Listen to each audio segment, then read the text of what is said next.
Well, good morning, everybody. Welcome to our second to last webinar series for this fall semester. I really appreciate you joining us today.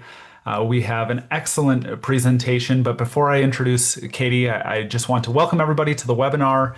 My name is Garrett Grace, Director of Professional Development for CVC at One. New face to co-hosting today. Itzel Sanchez is also here helping today. Typically, as you all know, Anwar Hijaz is usually hosting these, but she has another duty assigned today. So it will be myself and Itzel. So we're happy to be here to support this webinar today. During this webinar, we will share a survey link for your feedback. The link will be posted at about the 30-minute mark, and then I will put it in the chat about every 10 to 15 minutes following that. Your input helps us improve these webinars and design programming that better meets the needs of our system as a whole. And so we appreciate you taking that time to complete that. Although we don't offer a badge for attending this webinar today, if your institution does require proof for attendance in terms of flex credit for professional advancement, please stay until the end, complete that survey, and during that survey, when you take it, there'll be a checkbox to request a copy of your responses via the Google form, and that will give you that proof of attendance today. And so with that, I will turn it over to Katie Datko, who is here today to present a really exciting topic, leaning into our values, incorporating Gen AI into our teaching practice. And so with that, Katie, the field is yours. Thank you so much, Garrick. And before I get started, I thank you, Garrick and Itzel, so much, and to Anwar, even though she's not here, for inviting me into this space. And a shout out to Courtney and Raul for helping those who require their services. So I'm going to go ahead and share my screen, and please let me know if you cannot see it. Are you able to see my presentation okay? Is everybody good? Yes. Okay. Awesome. So let's go ahead and get started. So I am going to ask you all at various times to participate a little bit in this webinar. I know we're a larger group, but I think it's great for us to share this space together. So just a little bit of information or intro. So this webinar is about leaning into our values and incorporating Gen AI into our teaching practice. So that's what we are, and that what this webinar isn't is whether we should use Gen AI or how we should use it. So this is sort of a meta topic a little bit, sort of taking us back, because Gen AI is here, it's here to stay. So it's really thinking about how we should frame our teaching and how we should frame our teaching and learning spaces as leaders in education. So we're all teachers or practitioners or administrators, and really sort of thinking about how we should start thinking about our spaces with this new technology. So on that note, I'm going to fast forward a little bit. Full disclosure, I did use ChatGPT to help me a little bit. So, I used to do everything on my own, and I am mining this technology to help me. And ChatGPT sort of gave me some vocabulary to frame our presentation today as a journey. So I sort of said, hey, I want us to talk about a journey. And so these ideas are mine plus GPT. So just so that you know. So first, I sort of want to raise awareness a little bit of what maybe where we all are in this space and what's happening to us as a whole. And when I say us, I mean educators as a collective. And then do a little bit of reflection on our values. This is only an hour-long webinar, so we're not going to have a lot of time to really hone in on that. But talk a little bit about values and how that relates to action. So, once we have our values, what do we do with those? And how do we hold those spaces with this new technology? And then, maybe what's a equation that we can use to act on this, or to think about this differently, or to shift what we're doing. So even if we've hopped into using Gen AI in our spaces, maybe there's something that we could think of differently, that sort of thing.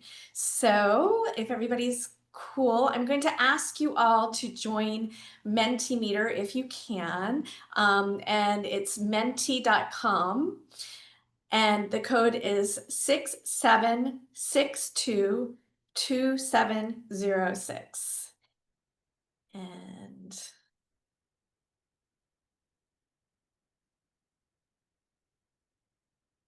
so I'm happy to also pop that into the chat,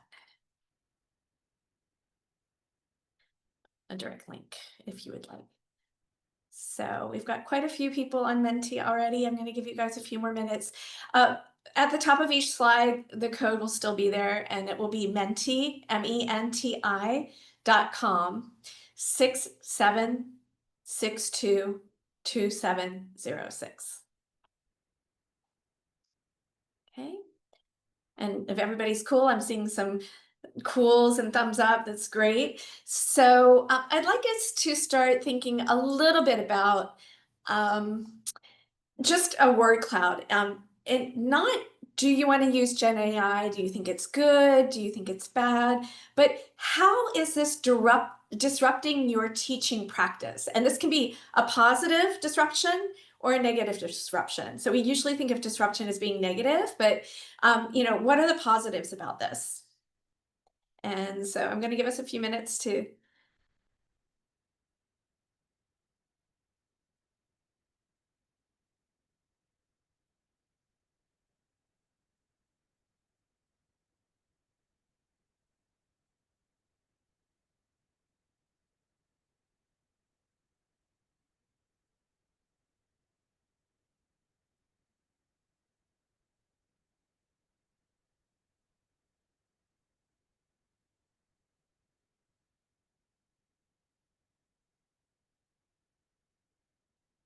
This is great. We're getting a lot of really amazing ideas here.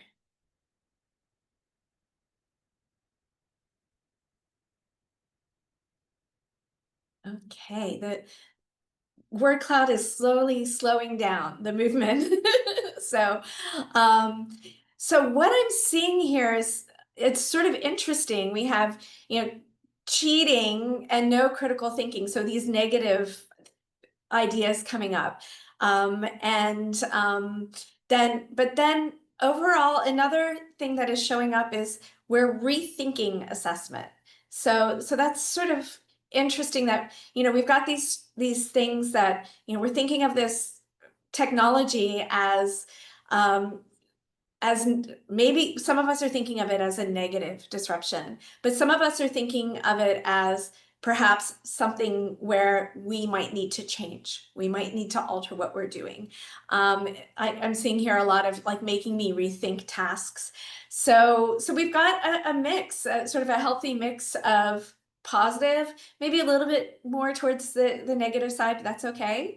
All values and all ideas are very welcome. So here we are. I think we've got this technology. It's completely changed our space. It's changed what we're doing. And I don't know, you can sort of do a thumbs up if you want in the Zoom. How many of you have heard of Clayton Christensen? I don't know if many, yeah, Garrick's nodding his head. I'm seeing some thumbs up, right? So I'm just going to talk about him a little bit, not too much. But I'm going to sort of talk about, I'm going to go to my next slide. Clayton Christensen really talked about disruption in education. And this was like in the noughts-ish, the early noughts, early to mid noughts. And really talking about how online learning would be a disruption. So this quote sort of really spoke to me as I was preparing this presentation. I started thinking a little bit about his work in terms of innovation being a disruptor. So for those of you who do not know me, I am a spinner. And that's not the person who's working out all the time. I wish I were. But I'm a spinner of wool. So I am one of those strange people who takes raw wool and I have a spinning wheel or a spindle and I make it into yarn. And the reason why I bring this up is because I always refer to this in a lot of my presentations, that one of the biggest disruptors in human technological history was the invention of the spinning jenny. And looms in the industrial era. So our banking systems, checks, writing a check, although we don't do that so much anymore, our checking systems, the systems that we set in place were part of the wool industry.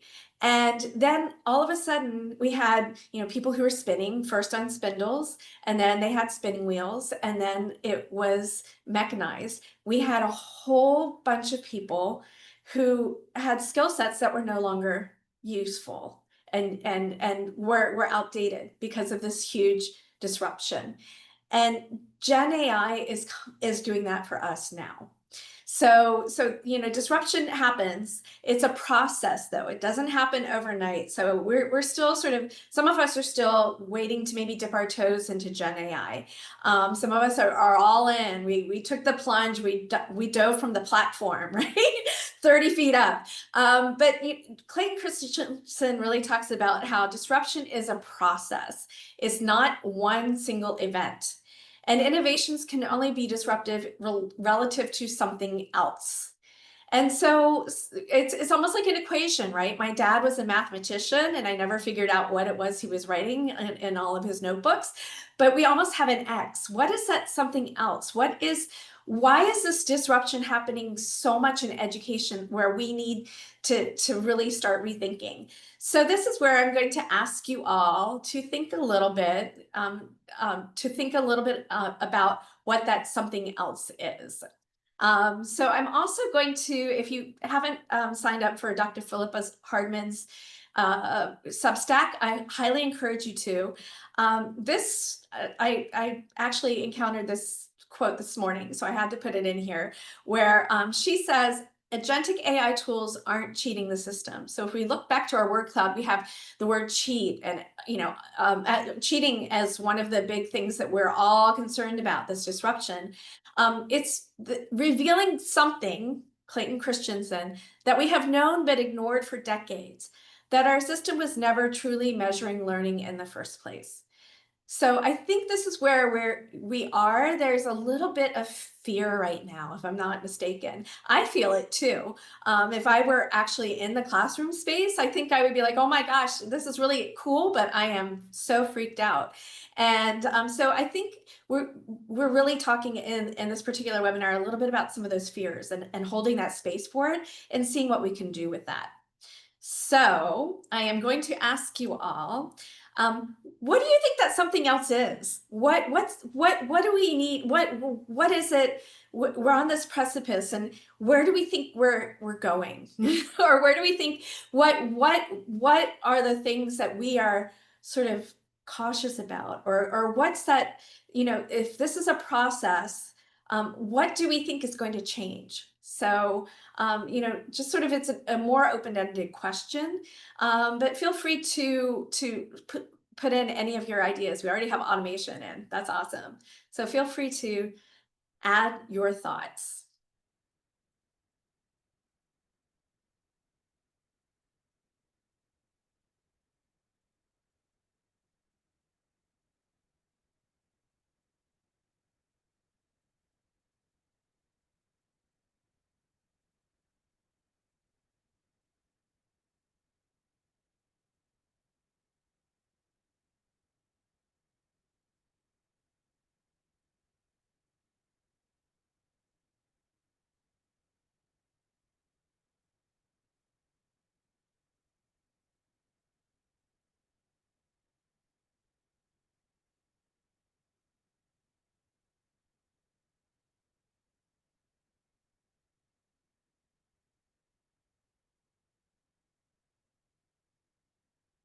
I'll give you all another minute or so to keep adding. We're about halfway, got about half of us have sort of added to this.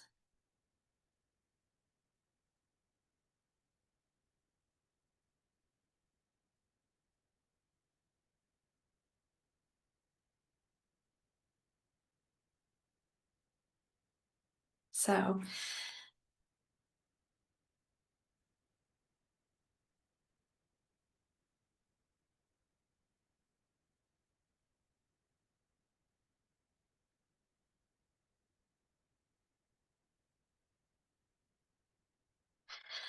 So this is great. Thank you all for contributing. So it seems like some of our greatest fears are, how are we approaching teaching? So, first we entered into online learning and we started talking about, discussion boards, student-student interaction, regular and substantive interaction. And, we have videos, we have video content. We might link our video to a quiz. We have online lectures that we might add to our spaces, maybe an interactive ebook or interactive materials and quizzes. We might be gamifying things. So we've done a lot in terms of online teaching and technology, but yet here we have something, agentic AI, for example, that can do everything, most everything for our students, right?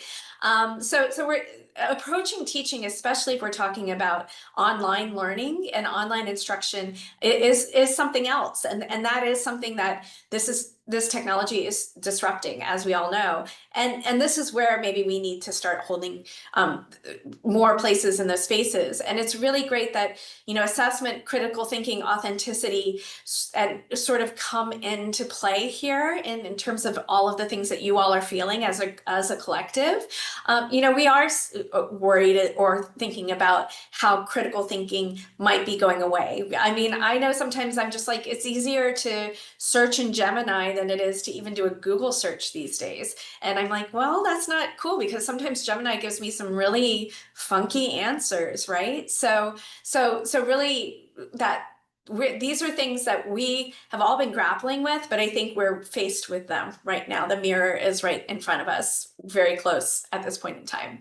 I think there's also, if I look here, it seems like the other things that really stand out, and I hear this from our classified professional partners as well, is expertise. So I'm a little afraid, there's something that I knew how to do. Like I knew how to design an online course or online materials or online modules really well, right? And that's changed, right? So what I've worked for over a decade has changed.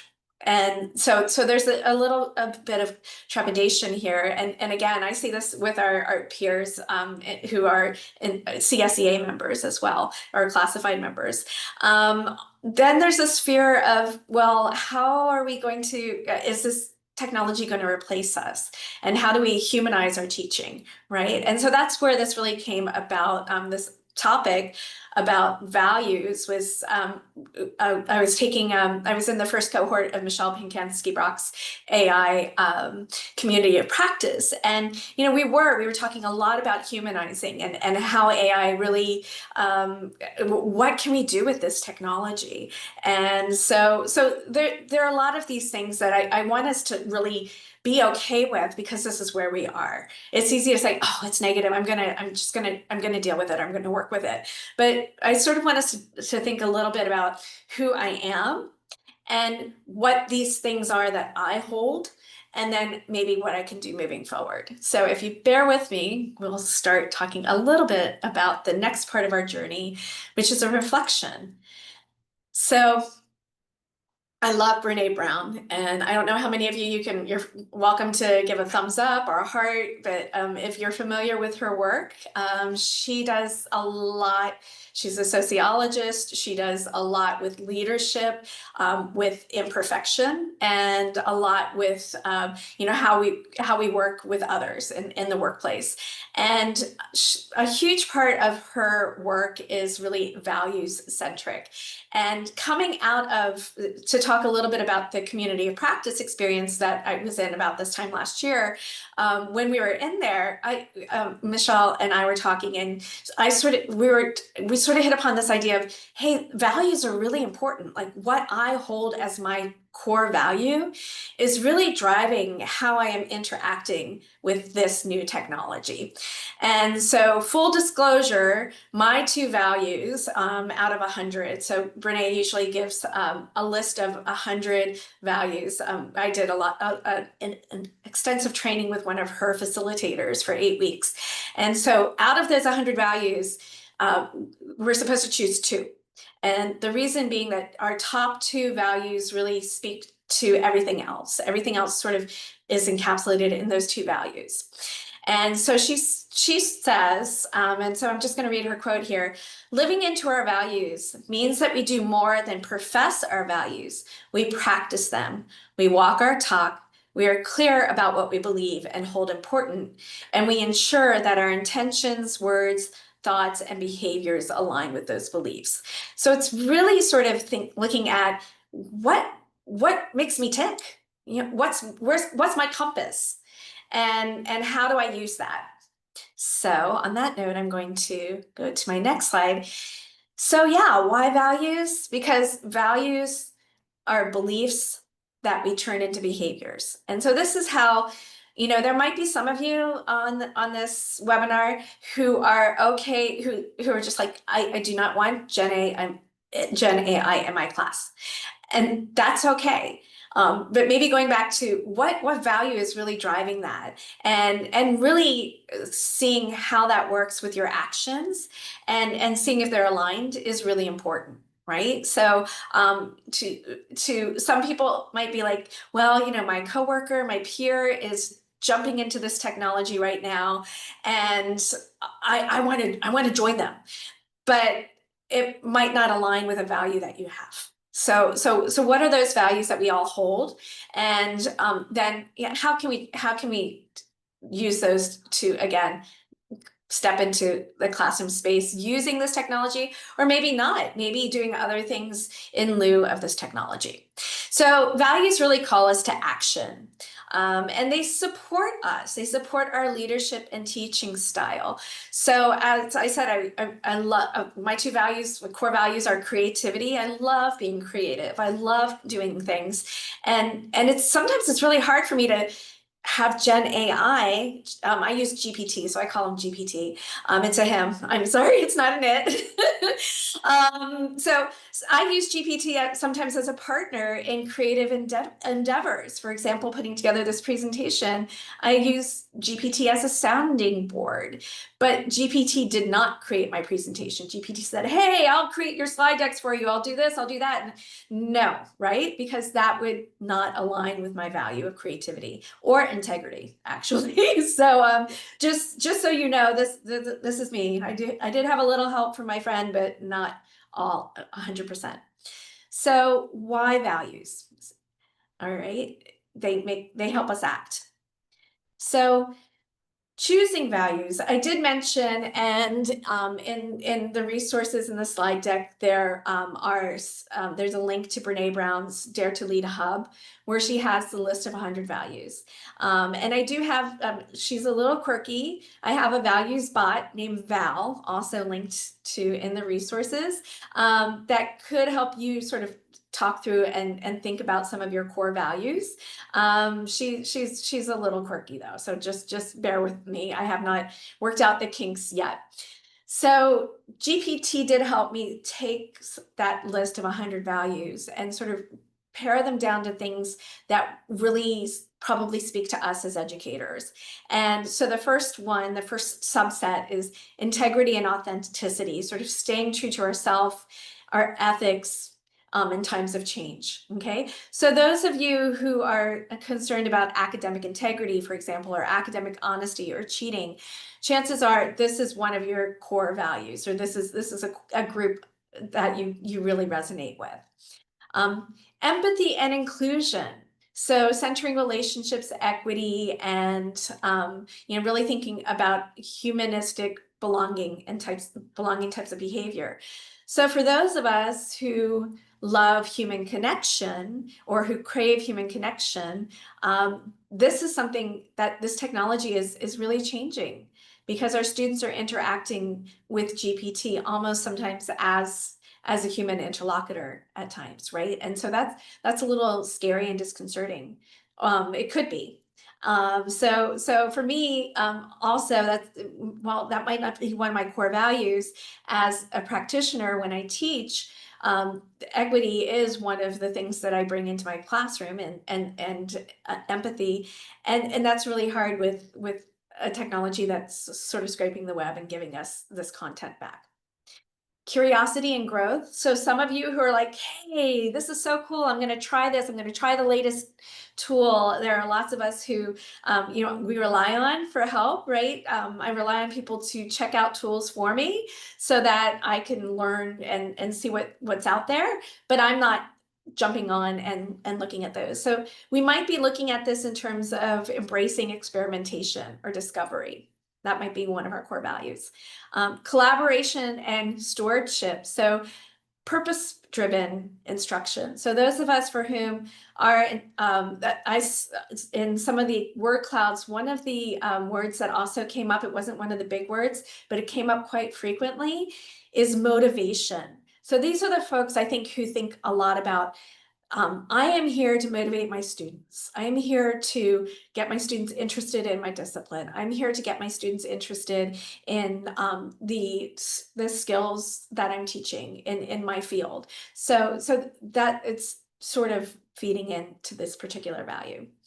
And sort of along those lines, also purpose and vision. So thinking about with innovation and the impact that this has on ourselves or on our students and those that we serve. So I'm going to sort of have us think a little bit more about values. And so on the next slide, it's a little, it might be, hopefully it's not too hard to read, but I have these values listed. And just think about the category, because the category then, after this session, you can, if you want to dive more deeply into what your core values are, you can check out Val, or you can check out Brene Brown's work. But really, what category of these speaks to you the most? So what do you resonate with first and foremost, and especially as it relates to your teaching?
Okay, we're slowing down a little bit, which is great. So it's really great that we have, and I think this is borne out in our word clouds too. We sort of have an equal measure of folks who are very concerned about integrity and authenticity, and really trying to hold the course, and then we're sort of also curiosity and growth. So that's really awesome. That those seem to be the two categories that in this particular space that we're in right now, that we all sort of are that we're gravitating towards, or where we're working. So in thinking about this, it's sort of interesting that the integrity issue is really huge, and I think hopefully when we start talking a little bit about that, how do we integrate, we can start maybe holding that space a little bit. more for those of you all who put that down. So as part of our journey, I sort of wanted to talk a little bit about integration. And in terms of integration, when I was again preparing for this, I kept thinking, wow, I there's a lot of emotions. There's a lot of, I'm just going to name it, fear. And there are some fears that I have as well, even though I use GPT quite a bit in my work for various things. But yet we need to innovate, right? We need to move on. We need to rethink things.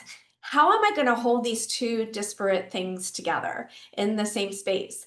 Then I started thinking a little bit about, I was a political science major, so I'm sorry, I'm going to bring in poli-sci, as I was an undergrad poli-sci major. So I started thinking a little bit about Hegel.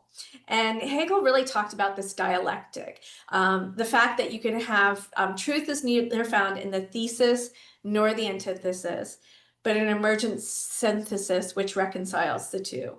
So there's sort of this, maybe we can hold all of these things in the same space. I can perhaps hold the fact that I really want to have academic integrity in my classroom, and that's a value I hold very dear. But then I also maybe want to explore or try something with ChatGPT. So maybe these things can be held together, and they're not mutually exclusive. So I'm sort of hoping that through this webinar, as part of your own journey, you can think a little bit about those values that you held dear. If curiosity is your value, or integrity, or purpose and vision, and thinking about the subsets, the core values underneath that, and maybe where you want to go. How is that value going to help you act? So really going back to acting within that value that you have for yourself.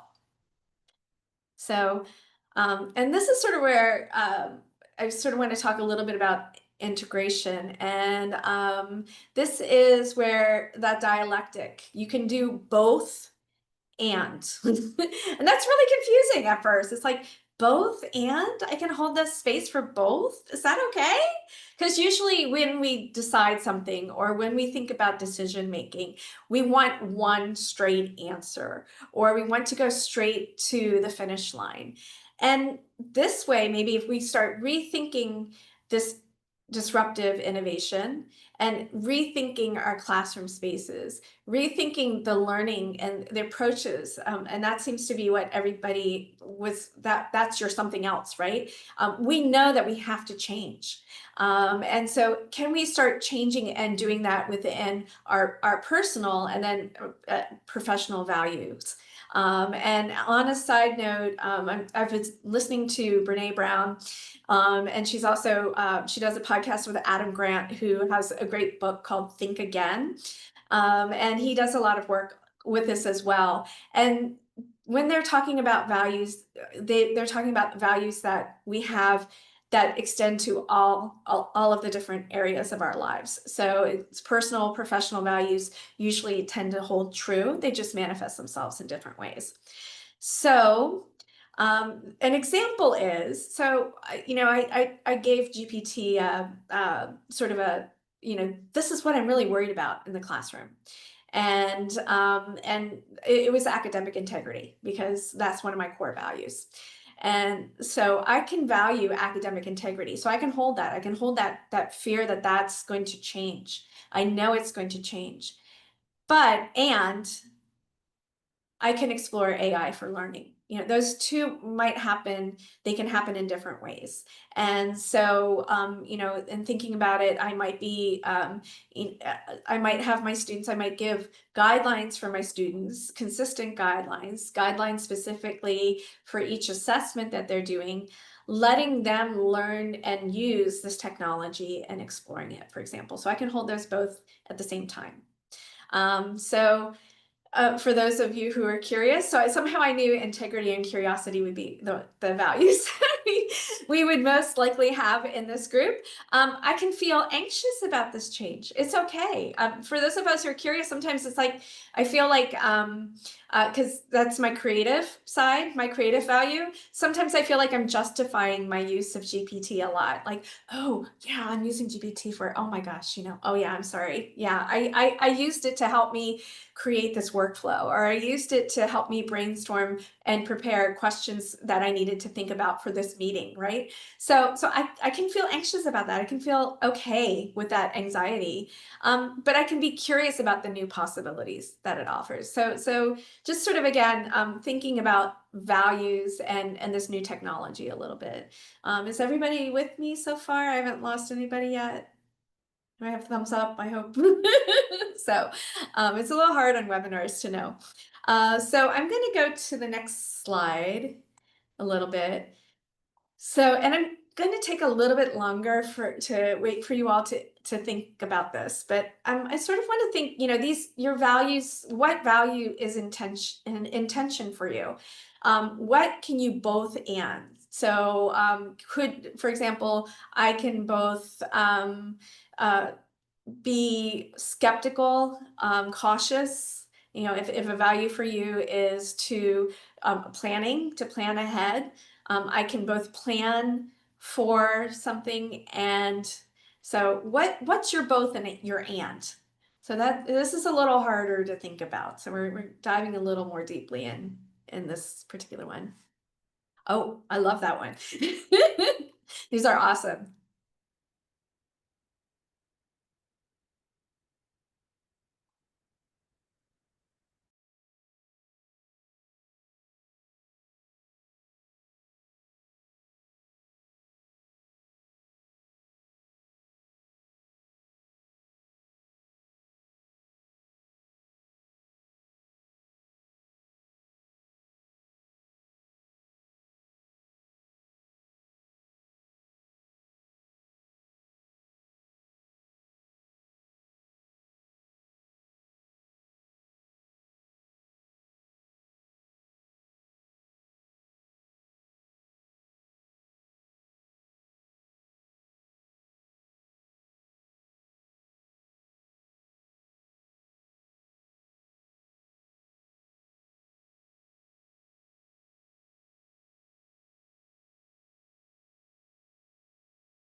Okay, I'm gonna give us another minute or so.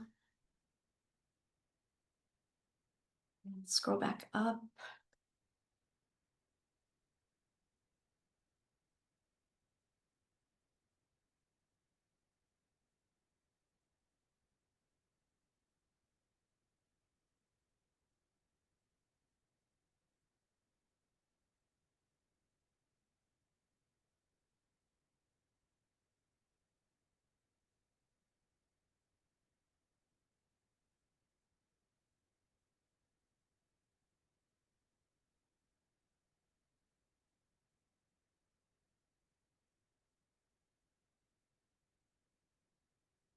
Okay, this is great. So again, thanks to AI, the responses sort of these are sort of the overarching themes where we can do things, we can hold both and so we have emotions, so we can both have compassion, frustration, love, and anger.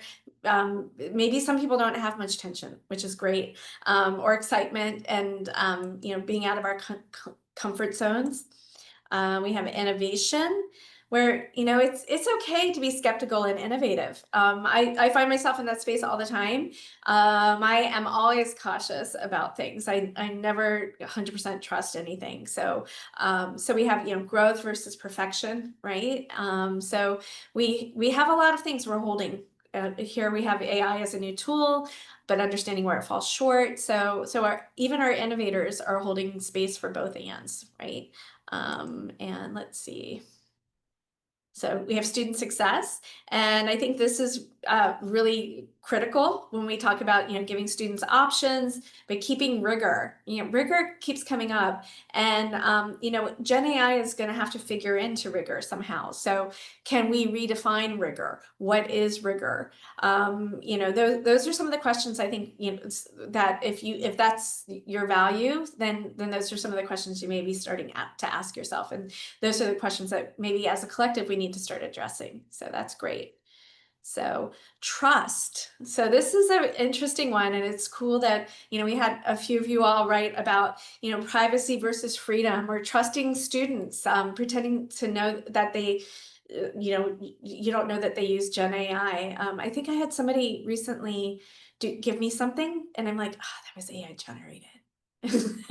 Professionally, right? So it's you trust people not to do that. Like, I wrote my program review. I actually sat down and I created the words all by myself, right? Except when I say not to, right? So these are the things that I think we are all grappling with and holding a healthy dialectic with. Change is huge, and it's maybe some of us have accepted the change, but it's really holding that space. And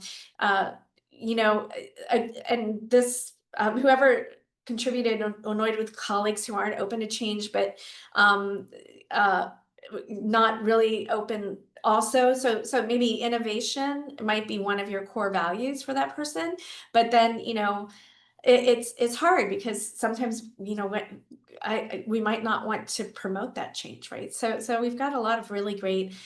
You guys have a lot of tension in the room. No, I'm kidding. So, compassion and boundaries. Boundaries are huge, and I think that's it might not have come up a lot, but our AI sort of maybe put only two things explicitly related to boundaries. But where do we set those boundaries for our students? How far do we invite Gen AI into our classrooms? Do we invite it in at all, or do we say, hey, you know what, this is where we are? So yeah, that's all really critical. Our environment, like play and work. Some of us use Gen AI a lot. A lot of folks use it for fun things, but then do we want it in our classrooms, right? So there's a little conundrum there. And to be excited about AI as an equity tool, but concerned about it as well, for sure. Okay, awesome. And I've just got a few more uncategorized responses. Again, trusting AI, or AI as a tool, so holding it as a tool, and not as a thinker. So AI can be both a tool, but it's not a thinker. So the and is a negative, right?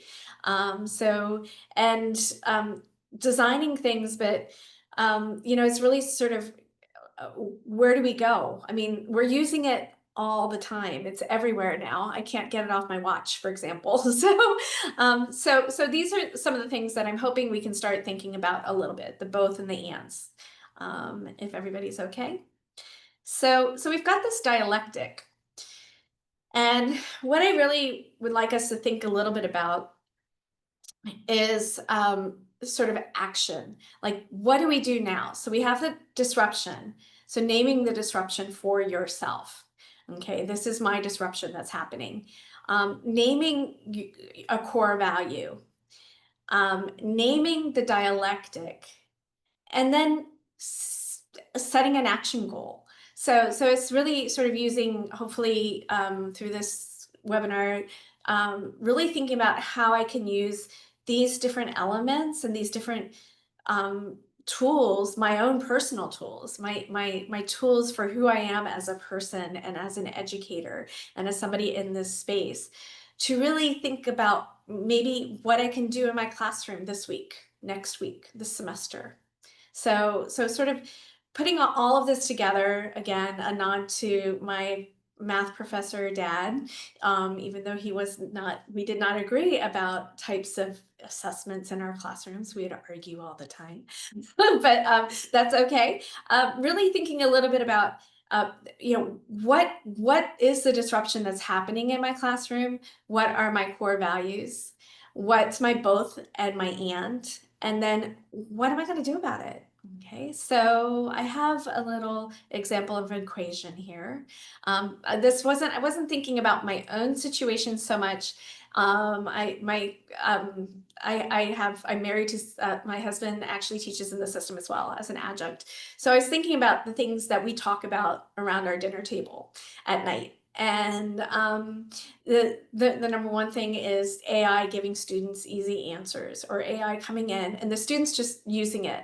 And of course, we have agentic AI now, where agentic AI can go into our discussion posts and things. So when I feel disrupted by AI students giving me an easy answer, for example, I return to my value of creativity. So that's my one of my core values. Also integrity too, actually. And then I remember I can both hold excitement about this new technology and rigor. So how do I do this? And this is where hopefully maybe Val, the bot in the resources, might help you. She needs a little work though, so please let her learn from you from you as well. Just saying.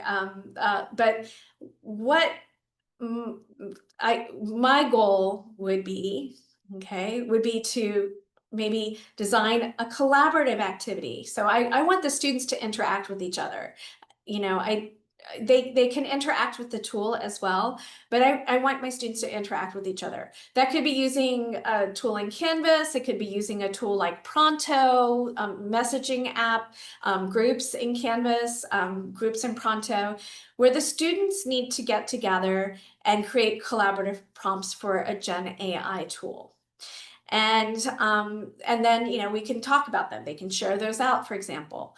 Then the students can assess the accuracy of the output and relative to what we've talked about in the courses, in the course content or materials, or they can compare it, or they can look at the types of sources that GenAI is providing. If we're using a tool like Perplexity, for example, and even GPT, they can go to the links and assess the validity of the resources. So pulling in integrity and critical thinking into this activity in my classroom, and revising that to share with the other teams. So then we have course content, so that an output, and we can put that together. Maybe we can put together a supplemental study guide, a supplemental text for our courses. But the students are interacting with the output, and I think these are lots of things when we attend webinars. This is sort of just a solid type of activity that a lot of us do, is having the students ask questions about the output as well, or think about what they need to do to get the output that they want as well. So reflection is also something that I hold dear. So maybe I would add to this goal of trying this in my classroom, having the students really reflect on this process, and reflection as maybe a video or audio file, not as a written assignment, so that the students are using multimodality depending on the technology they have access to. So those just some ideas about setting, and I'm going to go back to the equation, sort of thinking a little bit about this disruption and the values that we hold, holding that dialectic, and then leading to purposeful action. So on that note, I'm a little bit early, but this is sort of the end of my presentation, so thank you. And if you have any questions, I'm happy to address them, or I'm happy to discuss anything that I've talked about. So.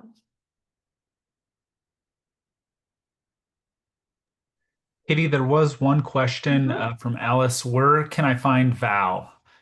Right, so she's in the slide deck. So let me see if I can upload. Maybe I can upload the slide deck. into the chat. I think I should be able to, if I can find it. And just so So everyone knows, we will also upload the slide deck to the website within probably a couple of weeks because we caption the video and we get that posted at the same time. So it'll also be posted there. awesome, thank you. Yeah, so I do have an updated slide deck, and I will add that here. And I can also, I do believe I should have an updated, oh, I don't have the link. In the slide deck, there is a link to a text equivalent file, just because creating things in Canva, it makes it really hard to tag everything. So I have this also as a text equivalent available to you online. So are there any other questions? While you're thinking of your questions, I'll read the closing script. So thank you so much for attending the webinar today. Before you go, please take the survey that it'll be posted in the chat. Itzel will post it in a few seconds. So take that survey. If you need a copy of your responses for proof of attendance, you can check that box when you take that survey. We also encourage you to explore our other webinars. We have one more coming up next week that is available on our website, and we will also put that link in the chat in a second. And with that, we'll get the recording posted, we will get the slides posted, and we really appreciate you taking the time to join us today. And I'll turn it back over to Katie for any last minute questions that people may have. Thank you so much, Garrett. Thank you for inviting me to this space. I hope it was useful. It's a little bit different again from thinking, hey, what do I have to do? I think we have those immediate reactions and actions, right? Hey, I've got to learn about this. I've got to try this. I've got to learn to build my bot. I'm going to work on this. And I think this is a time now for us to step back and say, hey, what do I need to do? And this is an individual choice, right? So we really do need to respect that maybe somebody else's values are different, but that's their values and their actions. If they're linked to those values, that's a great space to be for our students, because they're serving the students the best way that they can. That's their actions are driving, their values are driving the actions to increase student success and equity and access. Um, so Doug had a question in here. What's Doug's question? Maybe Garrick knows this. Do you know if they're purchasing Gemini? I was just going to put in the chat. I know there was an announcement of that at the Future Summit for Gemini licenses. However, I do not know the timeline or when it will be rolled out. I see David Johnson followed up. Each college handles Gemini Notebook LM individually. So regarding the announcement, the partnership with Google and the California Community Colleges system that was announced at the Future Summit, I don't know exactly that timeline, but if you are a Google campus already, you might have access to those tools locally. Very cool. Wow, I learned something new. It's great. So thank you all. Thank you again. I really appreciate having you all here, and I appreciate your insights. I will also share with the team some of the answers that we got, some of the bubbles and things, so you all have access to that as well. All right. Thank you all so much. Appreciate your time today. And with that, I will go ahead and close out the webinar. Have a wonderful day, everybody.